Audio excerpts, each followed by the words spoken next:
Indian society जो है आपकी बॉडी को प्राइमरीली एक सेक्सुअल बॉडी ही समझती है, जबकि इस बॉडी के बाकी बहुत सारे फंक्शंस होते हैं। जब हम पैदा होते हैं तो हमारी बॉडी सिर्फ एक बॉडी होती है और धीरे धीरे उसकी बाकी फैकल्टीज़ और जो फंक्शंस हैं वो डेवलप होने स्टार्ट हो जाते हैं, और सेक्सुअल फंक्शन जो है एक एज के बाद with hormonal shifts and everything create होता है और उसको कुछ टाइम तक, कुछ सालों तक वो एक्टिव रहता है।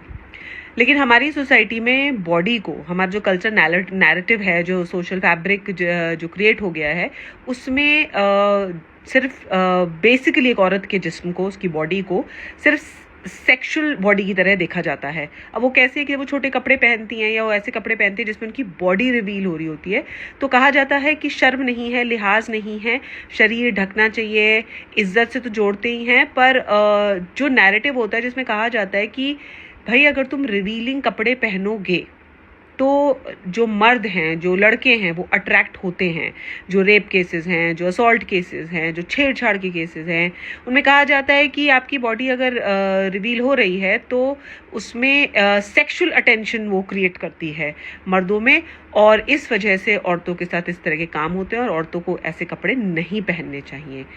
इस बॉडी का सिर्फ एक सेक्सुअल फंक्शन नहीं है, वो बाकी सारे फंक्शंस का एक हिस्सा है, ज़रूरी हिस्सा है, बट बस एक हिस्सा है, वो एक पार्ट है होल का, वो होल नहीं है। लेकिन हमारी इंडियन सोसाइटी में फीमेल की जो बॉडी को है उसको एज अ होल देखा जाता है of something that is sexual. इस बारे में सोचना बहुत ज़रूरी है, क्योंकि